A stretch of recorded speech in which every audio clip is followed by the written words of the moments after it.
حضور نے کبھی کسی سے کچھ مانگا نہیں.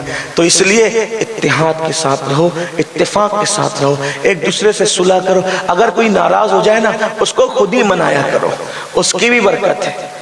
باتیں بند مت کرو، خود منایا کرو. ایک مرتبہ امام حسن اور امام حسین میں اختلاف ہوا، بچپنے میں تھے، 3 دن ہو گئے بات چیت بند تھی، تیسرا دن ختم ہونے والا. آقا فرماتے ہیں اگر بات چیت بند بھی ہو جائے 3 دن سے زیادہ بند نہیں کرنا. تم 3 دن سے زیادہ بند کرو گے بات چیت آپس میں تو تمہاری عبادتیں قبول ہونا ہی بند ہوگی. ٹھیک، 3 دن کی اجازت ہے، بلکہ اجازت سے مراد ہے کہ آخری اینڈ 3 دن ہے. بات تو بند کرنی ہی نہیں چاہیے، لیکن اگر ایسے حالات پیدا ہو گئے تو 3 دن سے زیادہ کی اجازت نہیں. 3 دن ہو گئے.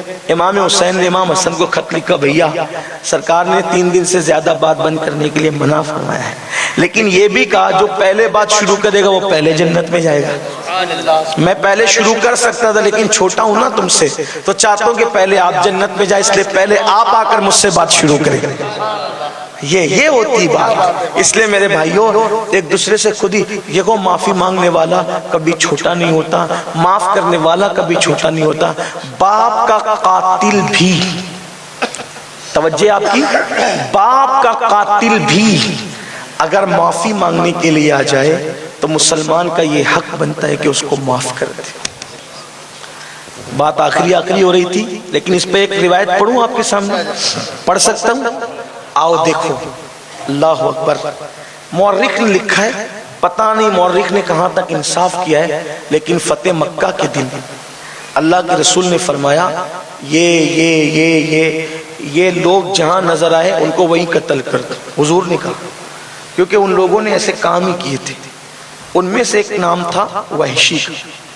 وحشی ایک چھوٹے قد کا، سیاہ رنگ کا، چھوٹی چھوٹی آنکھیں، لال لال، ایک حبشی غلام تھا اور اس کا نشانہ بڑا تیز تھا. اس نے حضرت امیر حمزہ کو شہید کیا تھا. اور امیر حمزہ کون؟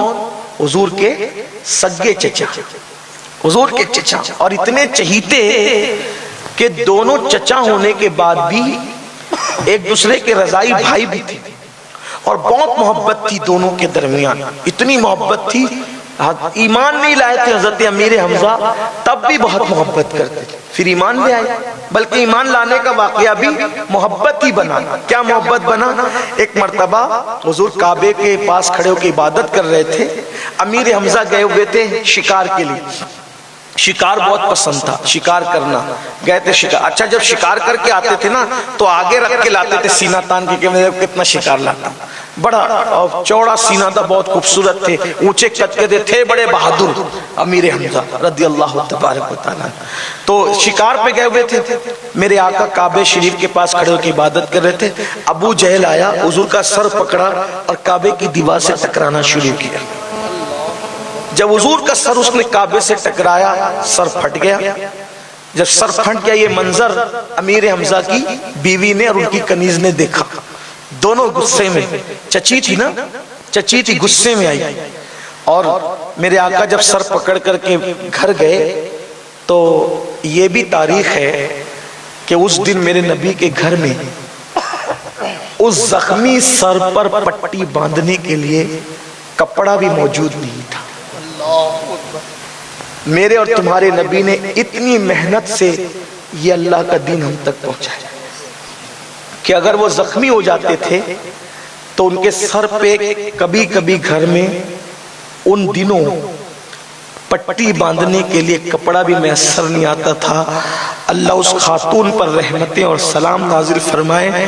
جب ماں خدیجہ دیکھتی تھی کہ گھر میں کوئی کپڑا نہیں ہے پٹی باندھنے کے لیے تو اپنے دوپٹے کو پھاڑ کر رسول اللہ کی زخموں کو باندھ دیا. سیدہ خدیجہ نے اپنا دوپٹے کا کپڑا باندھ دیا. حضور سر جھکا کے بیٹھے ہیں، تکلیف ہو رہی ہے. ایسے میں امیر حمزہ شکار لے کر آتے ہیں. بیوی کہتی ہے کیا شکار پہ اتراتے ہو؟ تمہارے بھتیجے کو ایسے لوگ مار پیٹ کے نکل جاتے ہیں، کوئی بولنے والا نہیں. عبداللہ کا در یتیم اگر ان کے والد عبداللہ ہوتے تو ایسے ہی ہوتا. جب بیوی نے خوب تانے دیے اترے، کیا ہوا؟ کہا دیکھا ابو جہل نے کیا کیا؟ کیا کیا؟ ساری داستان بتائی۔ اچھا میرے بھتیجے کو اس نے مارا، ابھی ایمان نہیں لائے تھے، گئے نیچے اتر کے، ابو جہل ابھی بھی تھا مطاف میں، اس کو پکڑا، اس کا سر ویسے ٹکرایا جیسے بیوی نے بتایا تھا، اور زخمی کر کے اس کو پھینکا، پھینک کے آئے، سینہ تان کے کھڑے ہو گئے، خوش ہو جاؤ بھتیجے، میں نے تمہارا بدلہ لے لیا، دیکھو کیسے پڑا ہوا ہے خون میں، نہلا دیا اس کو۔ سرکار نے سر اٹھایا، چچا کیا کیا؟ کہا میں نے ابو جہل سے بدلہ لیا تیرا۔ چچا میں بدلہ لینے پہ خوش نہیں ہوتا، پھر مجھے ابو جہل کے بدلہ لینے پہ خوشی نہیں، اگر مجھ سے محبت کرتے ہو، میری خوشی چاہتے ہو تو کلمہ پڑھ کے مسلمان ہو جاؤ۔ کہا ٹھیک ہے، اگر تمہاری خوشی اسی میں پڑھتا ہوں لا الہ الا اللہ محمد رسول اللہ، مسلمان ہو، اسلام لے آیا۔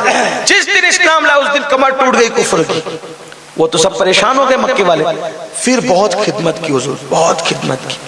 تو امیر حمزہ کو شہید کیا تھا کس نے؟ وحشی۔ تو حضور نے فرمایا وحشی جان دی کہ اس کو قتل کر دینا۔ کیوں؟ شہید کیا، شہید کرنے کے بعد انگلیاں کاٹی، کچھ عورتوں نے انگلیاں جو کٹی ہوئی تھی، ہونٹ کاٹے، کان کاٹے، اس کو سوئی کے ذریعے سے ایک رسی میں پرویا، کچھ عورتوں نے اس کا ہار بنایا، اس کے بازو بند بنائے، پیر میں ڈالے، یہ سب کی امیر حمزہ کی لاش۔ حتیٰ کہ ایک عورت نے سینہ چیرا، اور سینہ چیر کر کلیجہ نکالا، اور کلیجہ نکال کر کے کچا چبایا اس کو، حضرت امیر حضور کے چچا جان۔ پھر بعد میں ان میں سے بہت سے ایمان لے آئے، اور جو ایمان لائے ان پہ کوئی بات نہیں کرتے، حضور نے معاف کر دیا۔ ہم کون ہوتے حساب کتاب کرنے والے؟ لیکن مکے کے فتح ہونے کے دن سرکار نے کہا وحشی جان دی کہ اس کو قتل کرو، جس خاتون نے کلیجہ چبایا تھا اس کے لیے بھی کہ اس کو بھی قتل کرو۔ پھر اور بھی بہت سی باتیں، میں وہ فتح مکہ بیان نہیں کر رہا ہوں، لیکن یہ بھی کہتا ہوں اگر ان کے نام پتہ چل جائیں اور وہ مسلمان ہو گئے ہوں تو ان کی بے ادبی نہیں کرنا، اس کا خیال کرنا۔ سرکار نے کہا وحشی جان دی کہ اس کو قتل کر دیں۔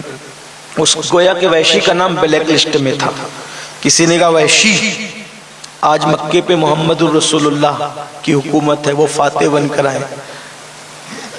اور تو نے ان کے چچا کو قتل کیا ہے، وحشی مکے چھوڑ کے بھاگ جا، کیونکہ تیرا نام بلیک لسٹ میں، کہ جہاں وحشی دیکھے قتل کرو۔ وحشی نے کہا ایسی بات ہے، ٹھیک ہے، تو میں ان کے غلاموں کے ہاتھوں سے کیوں قتل ہوں؟ پھر میں انہی کے ہاتھوں سے قتل نہ ہو جاؤں؟ اس لیے کہ عرب کا دستور تھا کوئی بڑا آدمی کسی کو مارے تو بھی بڑی فخر، کوئی بڑے آدمی کو مارے تو بھی فخر کرتے تھے، کوئی بڑا آدمی مارے تو بھی فخر کرتے تھے، ایسے ان کے ہاتھ سے قتل نہ ہو جاؤں۔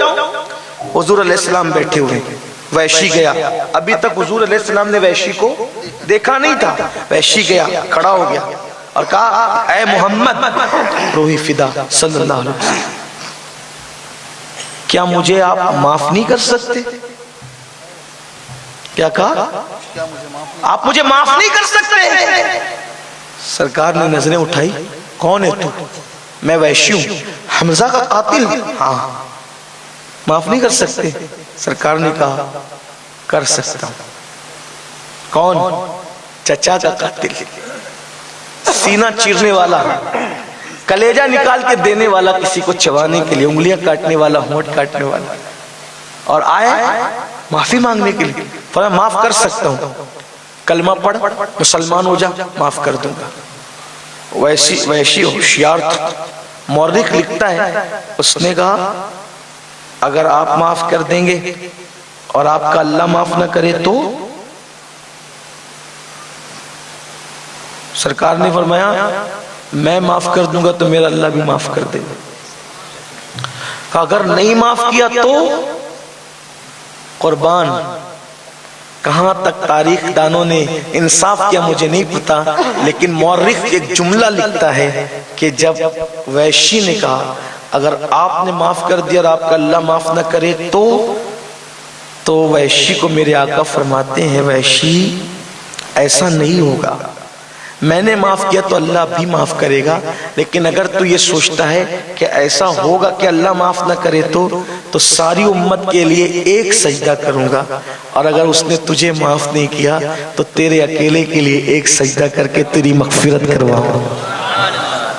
وحشی نے پھر کلمہ پڑھا، مسلمان ہو گئے، لیکن پھر حضور نے فرمایا کیسے قتل کیا تھا، ساری داستان سنی اور روتے رہے، اور پھر فرمایا کہ میرے سامنے مت آنا، کہیں مجھے حمزہ کی شہادت تیرے سامنے آنے سے یاد نہ آئے۔ لیکن حضور نے معاف کیا۔ ایک مومن کی شان ہے، باپ کا قاتل بھی اگر آ کر معافی طلب کرے، معاف کرنا چاہیے۔ کوئی معافی مانگنے آتا ہے، لوگ کہتے ہیں میں تجھے معاف نہیں کروں گا۔ کیا کہتے ہیں؟ میں تجھے معاف نہیں کروں گا۔ کیا انجام ہوگا؟ فرمایا حدیث پاک میں آتا ہے اگر تمہارا مومن بھائی تمہیں معافی مانگنے کے لیے آئے، معاف کر دو، اس لیے کہ اگر تم اپنے مومن بھائی کو معاف کرو گے اللہ تمہیں معاف کرے گا، اور اگر تم نے اس کو معاف نہیں کیا قیامت کے دن اللہ تمہیں بھی معاف نہیں کرے گا۔ اگر معافی چاہتے ہو لوگوں کو معاف کرتے ہو۔ اللہ سب کے حال پہ رحم فرمائے۔ السلام علیکم ورحمۃ اللہ۔